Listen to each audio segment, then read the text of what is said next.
Étienne, Yes. cette année, je veux me faire un chat nourricier. Oui. Puis là, je trouve qu'il y a beaucoup de choses à faire. Je suis comme un peu perdu. J'aimerais ça que tu me donnes des instructions ou comment faire pour rendre ça facile, puis que je puisse tenter mes choses. Oui. Mais pour commencer, c'est de trouver ton emplacement. Fait qu'idéalement, là, ici, on le voit quand même bien, ça prend une lumière qui rentre. Je veux pas si c'est des plantes, ça prend de la lumière. Fait que les places de lumière, souvent, c'est des éclaircies, des anciens packages, ou ici, dans le cas, c'est un ancien chemin. Fait qu'on va le voir tantôt, c'est vraiment un chemin qu'on a juste un peu élargi pour être sûr que le soleil rentre, que la lumière rentre. Puis déjà là, en partant, c'est ça qu'il faut que vous trouviez pour votre château aussi. Fait que vraiment, un endroit ensoleillé, Ouais. c'est super Oui. bon. Ça n'a pas besoin d'être ensoleillé en fou, vraiment, comme un champ agricole. Tu sais, c'est un 3-4 heures de lumière par jour, OK. 4-5 heures, c'est assez. Mais ça le prend. Puis il n'y a pas ça partout Mhm. nécessairement dans le bois. Donc, justement, quand on parle d'un vieux chemin, c'est quasiment automatique que vous allez avoir un 3-4 heures. Là. Sinon, vous avez juste à couper quelques têtes d'arbres. Souvent, c'est juste un ou deux arbres qui font en sorte qu'ils font beaucoup, Ah ouais. d'ombre. Donc, juste à couper quelques arbres. Puis là, j'arrive, j'ai choisi mon lieu. Ouais. Puis là, c'est plein de gazon, c'est plein de foin. Ouais. C'est quoi la façon la plus facile de préparer le sol? Pour préparer le sol, ben, c'est sûr que vous pouvez toujours mettre des herbicides non sélectifs qui vont brûler au début votre foin.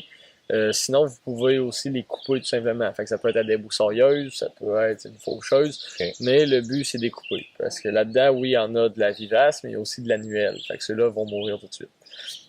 Fait qu'en les coupant, puis après ça, on peut se mettre à travailler le sol. Au début, pour ceux qui ne veulent pas mettre d'herbicide, puis même eux qui mettent de l'herbicide, je conseille de préparer le sol peut-être un 2-3 shots pour être sûr d'essayer de tuer le plus de mauvaises herbes possible. Fait qu'on prépare notre sol. Fait que comme je dis, première étape, on va y aller soit une déboussailleuse, une tondeuse, faucheuse, peu importe, mais pour enlever ce foin-là. Okay. Après ça, on met ça de côté.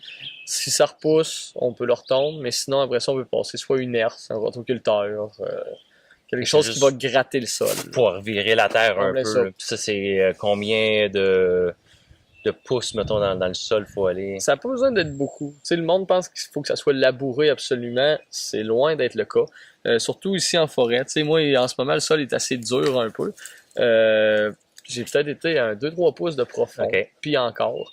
En forêt, souvent, juste un tailleur avec des bottes vissées dedans fait quand même la job. Les herses à package, c'est sûr que tu vas passer plus de fois qu'avec un rotoculteur. Ouais. Mais ça fait très bien la job. Le but, c'est d'avoir de la terre pour que la graine soit en contact avec l'humidité du sol pour qu'elle puisse s'ancrer. Okay. Fait que moi, souvent, je vais parler mettre le sol à nu.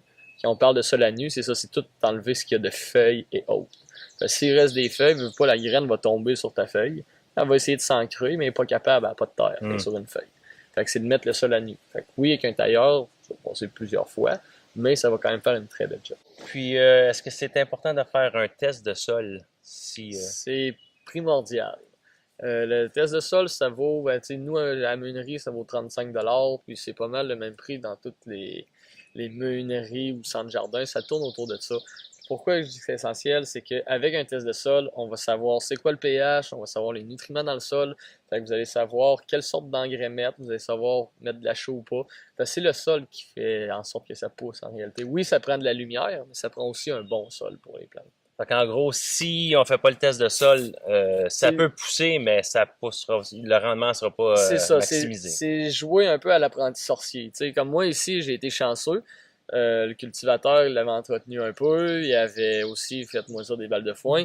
Mon pH ici, il est de 6,7.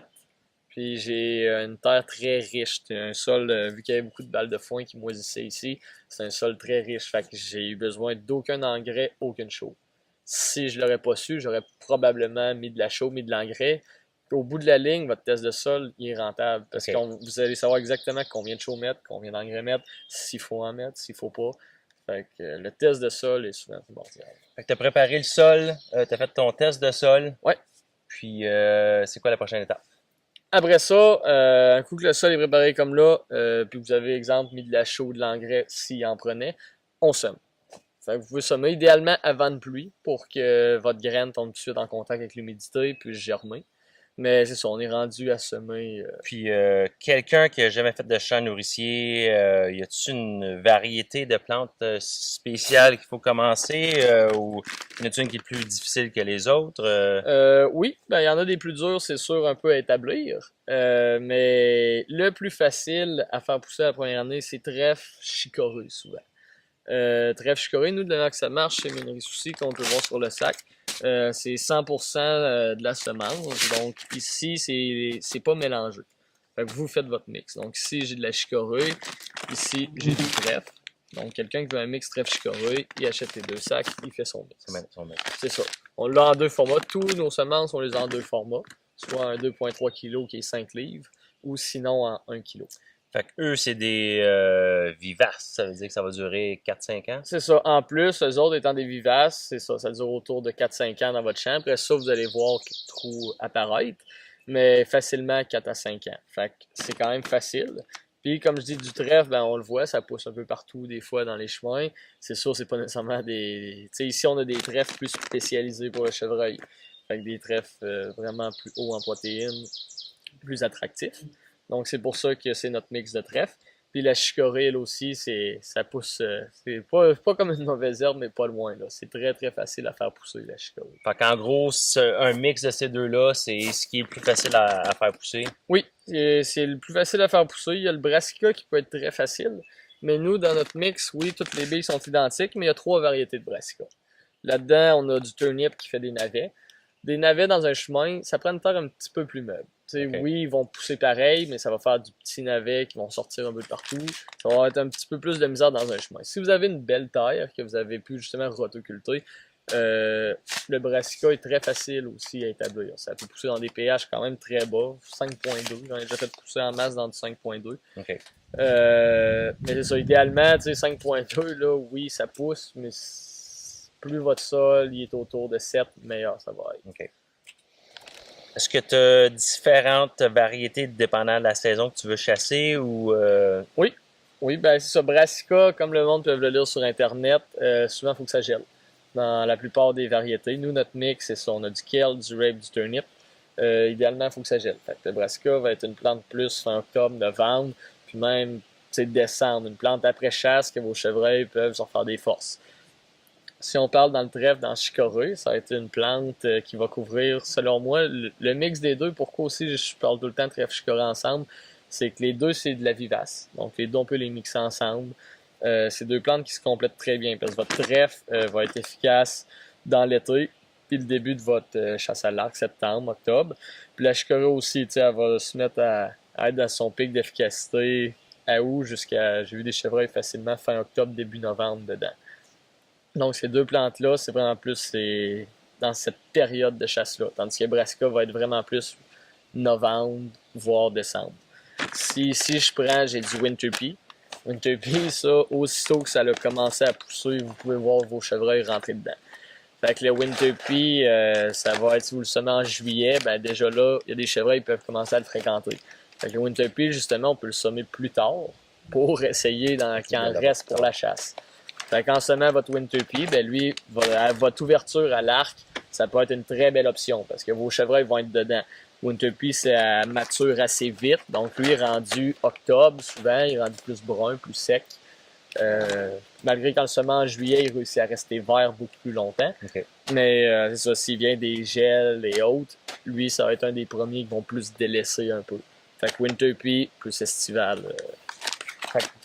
Pour ma première saison, si je décide d'y aller avec le mélange trèfle chicorée. Oui.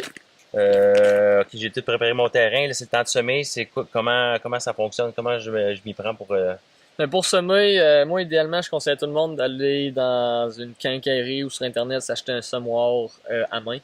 Ça fait vraiment une différence. Si vous essayez d'y aller à voler, vous allez vous rendre compte de l'en mettre 10 fois trop à une place, vous n'en mettrez pas à d'autres. C'est vraiment pas la bonne manière. En plus, les semoirs, c'est ça, dans les quincailleries. 10-15$. Ouais, ça va environ 15$, je dirais, dans les quincailleries environ.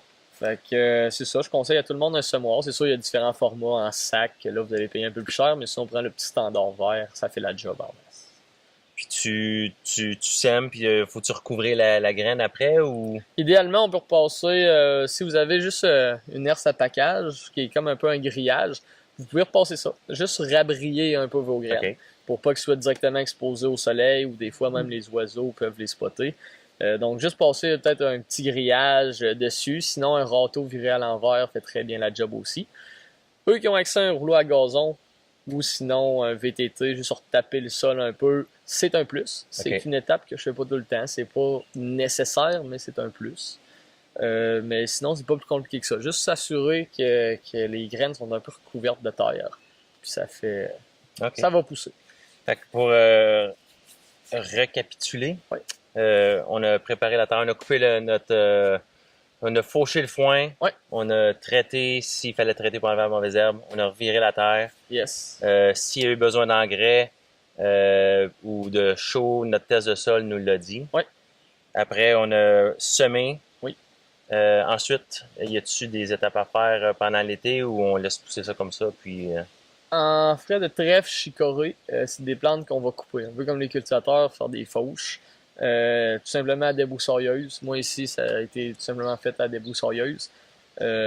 Pourquoi? Ben, quand ils deviennent trop grandes dans le trèfle, la luzerne, parce qu'on a aussi de la luzerne, la plante fait plus de lignine. La lignine, c'est un peu l'équivalent de l'écorce chez un arbre pour donner du tonus. Donc le taux de fibre monte, mais le taux de protéines va baisser. Donc si on veut qu'on tout le temps avoir une belle petite plante tendre pour le chevreuil riche en protéines, on coupe notre trèfle, on coupe notre luzerne. Dans le cas de la chicorée, oui, il y a ce principe-là, mais c'est aussi le fait que la chicorée, si elle devient trop mature, elle va le voir monter en graines. Elle va se starter une tige, puis elle va mettre toute son énergie pour faire ses graines, ses fleurs, puis elle vire plus surette, puis là, le chevreuil, souvent, il touche beaucoup moins. OK. Fait qu'elle, on la coupe pour pas qu'elle devienne mature. Fait que les deux, c'est pour ça aussi, tantôt, quand je disais que se marie, c'est bien. Quand c'est le temps de couper votre trèfle, c'est pas mal le temps de couper la chicorée en même temps. Là. C'est des stades qui se complètent parfaitement.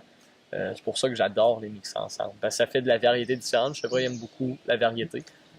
Fait que ça fait un petit mix que vous pouvez faire. Puis, y a-t-il une grandeur, en fait, terrain? Y a-t-il une grandeur minimum qu'on a besoin ou bon, non? Sinon, il va juste avec la grandeur qu'on... Non, mais tu sais, c'est sûr, ça dépend de la quantité de chevreuil que vous avez sur votre territoire. Il y a des kill plots qu'on appelle, que ça peut juste avoir un petit rond de 50 pieds par un 50 par 50, même un 50 par 30.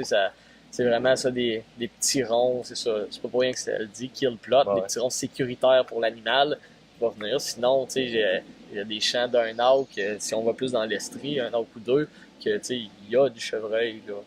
En ayant beaucoup de chevreuil, ça vous prend plus de nourriture. Parce que si vous le faites trop serré, des fois, ce qui peut arriver aussi, c'est que ça va tout être mangé avant la chasse. OK, ben oui. Fait que des fois, c'est le petit... c'est à y voir. Il faut être capable d'estimer à peu près la quantité de chevreuil de notre territoire. Puis, ben c'est ça, finalement. Fait que si je me fais une section, j'y allais facile à une section comme ça, Oui. pour à l'arc. Oui. Puis, qu'est-ce que finalement j'ai Brassica pour fin de saison? C'est Je ça. pourrais pousser un point. Si vous avez accès, souvent moi le Brassica, je le mets un peu plus loin, vu que souvent à la fin de saison, on a accès fusil, carabine, poudre noire. Donc le Brassica, je vais le mettre plus au fond de mon champ. Mais c'est ça. Sinon, le Brassica, vous pouvez aussi le mélanger avec du trèfle de la chicorée, mais le Brassica, on le sème en juillet, souvent. OK. Pour justement le principe de la lignine que j'expliquais tantôt. Si on le sème trop de bonne heure, ça va faire du gros coton, de la grosse feuille. Donc le taux de fibre est un peu plus haut, le taux de protéines plus bas. C'est un petit peu moins appétant pour le chevreuil. Donc en le semant en juillet, vous allez avoir juste des belles plantes parfaites pour la chasse. Puis c'est pour ça aussi en le semant plus loin. Il est plus tard en saison. En étant plus tard, ben là, on a accès à des armes à feu. Donc on peut faire des plus longues shots. Donc c'est pour ça, trèfle chicorée, je le mets un peu plus proche du stand, vu que c'est plus période arc-arbalète. Même chose pour le winter bee.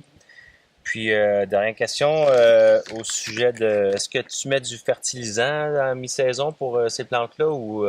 Oui, j'en mets tout le temps au début pour aider un petit coup. Puis souvent, après une fauche, après que j'aille couper ou on va redonner une petite shot pour les aider justement à se restarter. Mais c'est tout le temps un plus.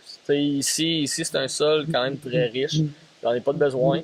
Mais je dirais que ça se peut très bien qu'au milieu de la saison, je vienne juste mettre une petite poche juste pour aider un peu mes plantes. Puis, petite question pour ceux qui n'ont jamais chassé un chat nourricier, tes tristènes, tu les places où? Je les place en fonction des accès. Ici, c'est ben là derrière, on le voit peut-être un peu, j'ai quand même un très gros fossé. Puis j'ai un ponceau, c'est un peu volontaire, il y a un ponceau que les chevreuils empruntent pour venir au champ. J'ai la même chose un peu plus loin, donc en fonction, tu sais, le chat nourricier, si vous êtes sur votre terre ou que le propriétaire terrien, ça ne dérange pas, vous pouvez bloquer des accès en coupant des arbres ou peu importe, que vos chevreuils vont être obligés de contourner pour faire des entonnoirs, si on veut. Donc, il y a cette technique-là. Donc, moi, mes tree stands sont positionnés en fonction de ça. OK. Mais c'est sûr, c'est pas nécessairement. C'est une des très grosses choses avant de faire vos entonnoirs, c'est de checker les vents. Toujours chasser en fonction du vent. Même si c'est un chat nourricier, les chevreuils peuvent vous détecter pareil. Donc, Exact. faut planifier ça. Puis, en tout cas, pour tous ceux qui désirent commencer à faire des champs nourriciers, puis pas essayer de laisser tomber les sites d'appâtage de pommes, puis ça peut être une option vraiment intéressante pour la chasse au chevreuil. Oui, oui, tout à fait. Tout à fait. On va essayer ça cette année, puis mi-saison, mais je t'en donne des nouvelles, puis on verra comment ça a poussé. Yes!